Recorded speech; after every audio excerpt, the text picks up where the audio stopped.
Welcome back. My name is Daryl Kwao. Our big story tonight, and I'm sure you may have heard, Finance Minister Ken Ofori-Atta has announced government's decision to abolish some taxes, many of which were introduced by the previous government. Mr. Ofori-Atta, who was presenting the first budget of the Akufo-Addo government, explained many of the taxes were nuisance taxes, which rather imposed difficulties on Ghanaians. Now, presenting the 2017 budget statement in Parliament today, the Finance Minister noted these measures would help drive the job creation agenda of government, lessen the hardship that Ghanaians face, and secure a business-friendly environment in the country. A number of tax measures have been introduced in recent years in an attempt to deal with revenue shortfalls.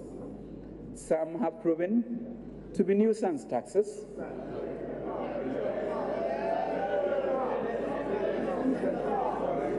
They have low revenue yielding potential and at the same time impose significant burden on the private sector and on the average Ghanaian citizen. As part of our commitment to re-energize the private sector, government has decided, as pledged, to review these taxes to provide relief for businesses. The following specific measures shall be implemented in the short to medium term. With this budget, abolish the 1% special import levy. Abolish the 17.5% VAT on financial services. Abolish the 17.5% VAT on financial services. Abolish the 17.5% VAT on selected imported medicines that are not produced locally. Initiate steps to remove import duties on raw materials and machinery, for production within the context of the ECOWAS Common External Tariff Protocol. We will abolish the 70.5% of domestic airline tickets. We will abolish the 5% VAT on real estate sales. We will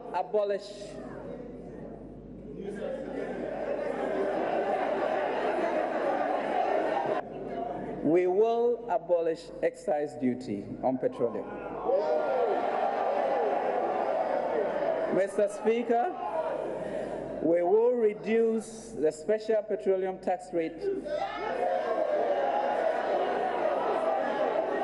We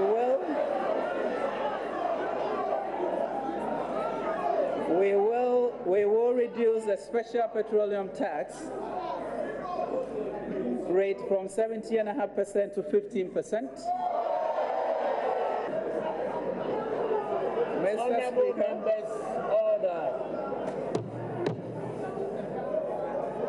Mr. Speaker, to all of our friends in Abossey Okai, we will abolish duty on the importation of spare parts. And that was earlier today in Parliament. There have been so many reactions to the presentation by the Finance Minister. I want to start with the former Finance Minister, Sektekbe. He has been reacting to the decision to abolish certain taxes he describes as populist. That has not been removed. The corporate tax has not been reduced to 20% yet. You have not seen a total eradication of the 17.5. We raised it from 15, to 17.5. All that has been done, is to pick a few.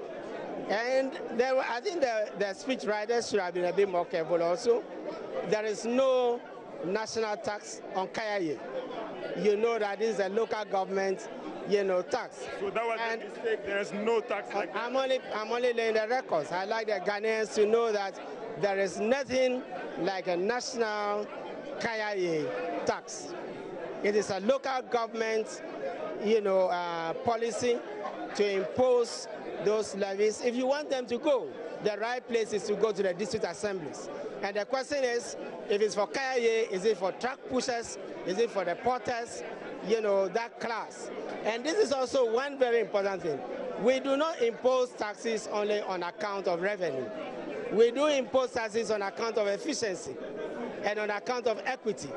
And so the point is we have an expanding services sector. And so you cannot continue to take the services sector out of the tax net forever. I think you are not being efficient. And I think these are some of the issues, which I think with time we are going to be discussing. You think that the minister was selective in his whole tax approach? That's what you think?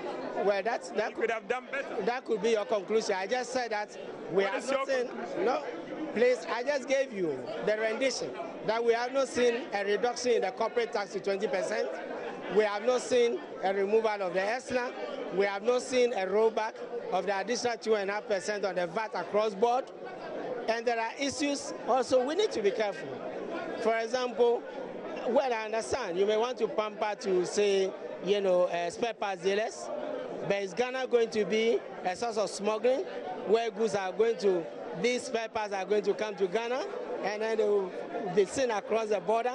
And then the revenue benefit we were supposed to have gotten, with the near to our neighboring state, we had this experience with very, very low crude oil prices, and we know that it encouraged, smuggling. So we are only going to deprive ourselves of revenue. I'm also not sure whether, the caution with raw materials in saying that it is within the ECOWAS convergence criteria has been thought through. Are we going to do this unilaterally outside the ECOWAS convergence, the ECOWAS tariff? I think we need to be patient. I can tell you one thing for a fact. Spare part dealers at Abossey Okai are excited about government's decision to abolish duties on spare parts. They are also promising to reduce the prices of their wares. Here's Latif Idris's report. One of the major places where the dealing of spare parts is prominent is Abossey Okai here in the national capital. And I'm here because it is a day that the dealers of spare parts are actually jubilating because during the run-up to the elections, one key issue that the MPP made as part of their campaign promises has to be the scrapping of taxes on various goods and services, and the issue of importation of spare parts featured prominently in that. And today, the finance minister made good with the campaign promise of the MPP, and in the budget statement says the government of Nana Akufo-Addo has abolished the taxes on the importation of spare parts. And here at Abossey Okai, they are jubilating. Here is the Abossey Okai Parliament of a sort, and I'm going to engage them to find out what they make of the budget statement so far. So let's have the conversation here with the parliamentarians at Abossey Okai. Okay, so ceasefire. You're welcome to join us, all of you. Yeah, thank you, sir. May say more argue, passionately about the budget statement. Then you tell me exactly what you make of the statement so far. Okay. Your friend Thomas will say we can say for Abossey Okai. Now, budget here, I'm a ton light. Now, budget here, you reading no. There may there who be brain in your anum former. Or taxes I yini na buy so abolishing na Emma Biomo. I made the pan because Ghana will be service over to me so at the load. Na ye na see a disc and open for this guy. You find out the papia, and I got to tundra near them, V8 near them. And secondly, Mr. Meton spare parts. I might say, yes, so your taxes now spare parts on, so I abolish it into no the palm and near Japan. Okay, thank you very much. You give me your name? My name is David Odro. David Odro, what do you deal in here? Myself, how do you call it? Home use bulb, flasher, and bumper light. So, as we speak, how much does the home use bulb cost? For now, it's 5 CD. 5 CD. With the scrapping of the tax on it and the VAT, as mentioned by the minister, how much do you think is going to be on the market? For now, it can reduce to, let me say, 4 CD, 3 CD. For now, as he has abolished some of the taxes on it, maybe roughly, maybe as time goes on, it will be reduced by roughly maybe reduced by 1 CD or 2 CD. So what does this mean to businessmen here at Abossey Okai? I mean, the cutting of the taxes on the importation of the spare parts. What does it mean? What does it mean? My name is William Sotri. Me status not latest. Abossey Okai. Na eyenije se ma yan dedue. Esan se ya na ndwen ho se nana ebe ye niema se di amayen. Ewom so kan de. Na ye nyina enim se nana betumi aye but ne nya nim anim yae. Oba ye nche. Oba ye nche. Ne adwen se bia me 2 years time no e na betumi aye.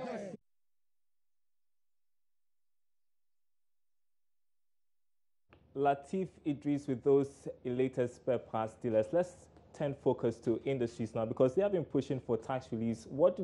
How do they feel about government's decision to abolish certain taxes? We spoke with the president of the AGI, James Osariaje. The policy measures outlined are business friendly. Actually, you can see that a lot of the taxes which we had been advocated for, were either removed or reduced. For example, the 5% import duty on raw materials, and then some of the components of the VAT on financial services and so on and so forth. However, we are more interested in the implementation of such policy initiatives. And then also, to what extent can we ensure that such policy initiatives have direct impact, in fact, positive impact on business growth. The budget was not too clear as to how we're going to see that direct impact. But we believe that as we dialogue with government, we will be able to come out with how the implementation should go to benefit industry. What would this mean for your business? Some have said that any tax item on any businessman's table is a big hurdle for him. Yeah, and the fact that moving that tax away and also relief and plowing back into the business, what would this practically mean for you going forward in terms of your operations? AGI has always been advocating for reduction in the multiplicity of taxes. Cumulatively, if you are importing raw materials, you have over 42% of FOB price being only taxes and duties. And these are things that are very nuisance to business growth. With these reliefs, I think businesses will sit down and look at how best they can make use of some of these relief taxes. But more importantly, let me mention one thing that the minister highlighted in the budget. The fact that the government is going to take a critical review, you see, of all tax reliefs, especially received by foreign companies, is also one thing that will boost government revenue and also take away, that huge, revenue loss, to government. I believe that once we do that review, local indigenous companies must also be considered in some tax reliefs in terms of, their operations. A bit about the relief that you also get from hiring graduates. Yes. For you also, what do you make of that? Some are trying to look at this policy to address unemployment, high graduate unemployment. Yeah, that's right. Yeah, I think it's a very innovative approach to solving the unemployment problem. The only thing is that, again, let it be implemented effectively. And then it should be substantial. If you say only 1% or 2%, it will not be attractive. But if I employ 10 people and I can get quite substantial relief on my taxes, definitely more and more companies would want to take more young graduates, be able to expand, their operations, and then actually contribute effectively to business growth in the country. And we are getting more reactions to the 2017 budget, this time around from the Ghana Union of Traders Association. In fact, we've been speaking to its president, Burma Dr.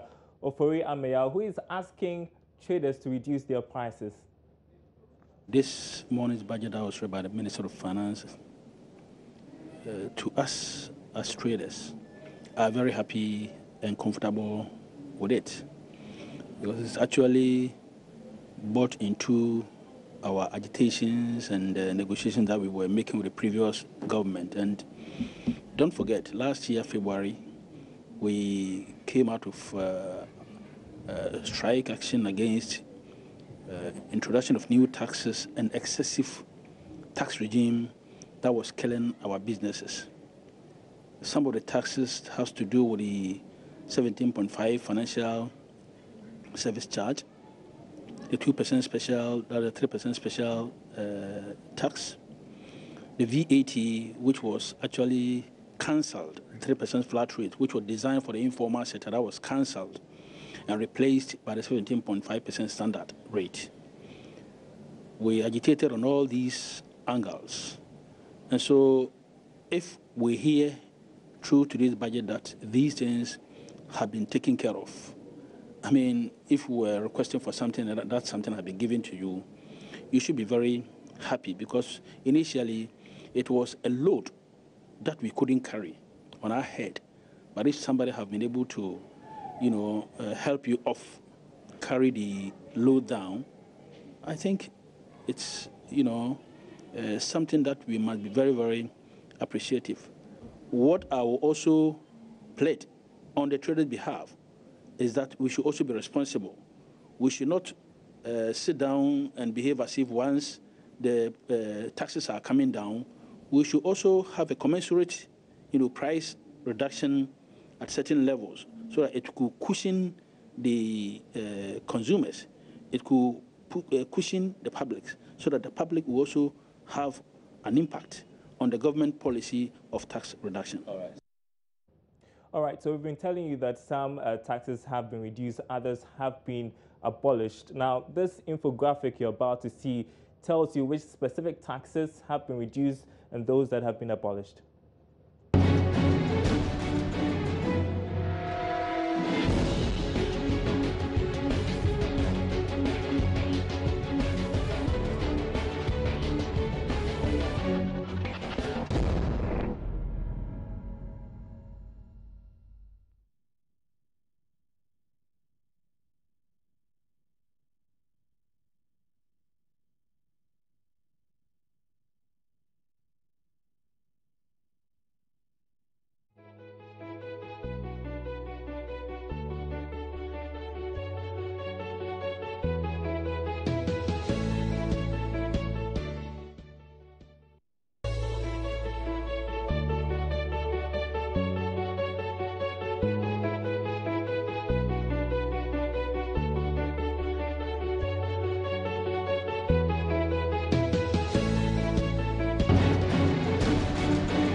All right, we are taking a short break right now. We're back with Business Agenda.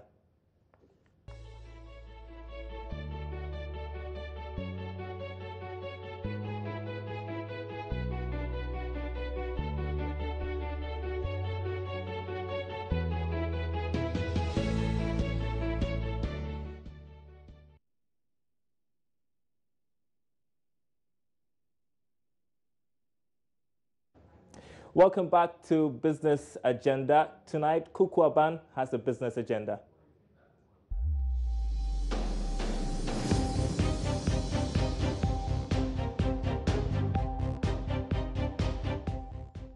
It's another Thursday, and you're welcome to the Business Agenda on Business Live. It's powered by Joy Business in association with myjoyonline.com/business. And today, we put a spotlight on the Bank of Ghana. And this is because the Chief Executive of Delex Finance, Ken Thompson, is asking the central bank to revise the policy where it injects dollars into the economy or on the market, financial market, to curtail the free fall of the city.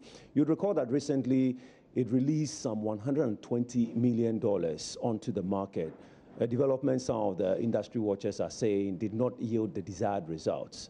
Mr. Ken Thompson thinks it's about time there is a paradigm shift to allow the city to take its natural course. The moment the Bank of Ghana says it's pumping it, and that policy, I rather, the moment the Bank of Ghana says it's pumping in money to support the city, it actually makes the city unstable, because we all know that the Bank of Ghana hasn't got unlimited resources. So, look, let the city get to where you can defend it, wherever it is. Hold it there and let it stay there. But don't come and tell us that you are defending the city, because we know you don't have unlimited resources. In any case, depreciation hurts business. But what hurts business the most is CD volatility, because you can't plan. So this business bank comes up and says, I've put in how much dollars at the Bank of Ghana, the central bank. Sounds like they should refrain from that. I wouldn't do it, because it actually encourages speculation. Because the moment you say that, people get worried. They think, well, maybe you have money today, but I know you don't have money tomorrow. What are you doing? You're encouraging people to speculate. Let the city fall to a place where you think you can defend and hold it there. That's fair. But don't come, as soon as the city starts to move, don't come up with statements to say that you are putting more dollars in the system, because you know you don't have unlimited resources. But you don't. So that was the Chief Executive of DLX Finance, Ken Thompson. Now, what reaction could there be to this? I've been joined by a financial analyst, Mr. Charles Mensah, to hear what he also has to say about this. Mr. Thompson thinks that particular policy is not good enough. What's your take on that? Yes, it depends on which angle it's coming from. I mean, basically, if you are in the business of selling money or you are in the export business, that policy would be good for you, because the free fall of the cedi would then means that anytime you export, the export proceeds, once it's converted into cedis for you, you get more. If you're in the financial services industry, people probably will need additional cedis to show up their differences if they are paying their suppliers, because when it is that you've calculated a certain amount of cedis for a given amount of dollars and the cedi is falling, you need more cedis. So you probably would need the banks to help you to pay for it. Either you borrow from the banks, which will cost money.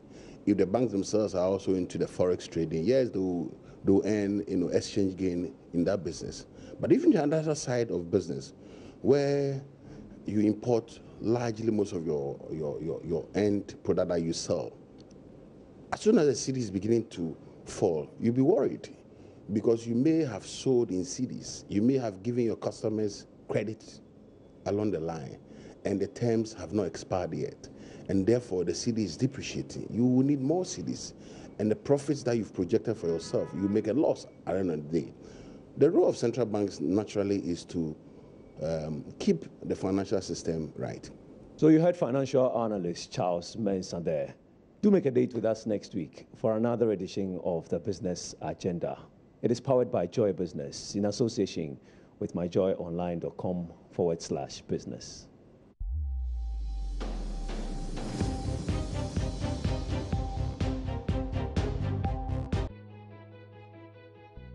And that's our show tonight, everyone. Thanks for making a date. My name is Daryl Kwao. More business news on our website, myjoyonline.com/business.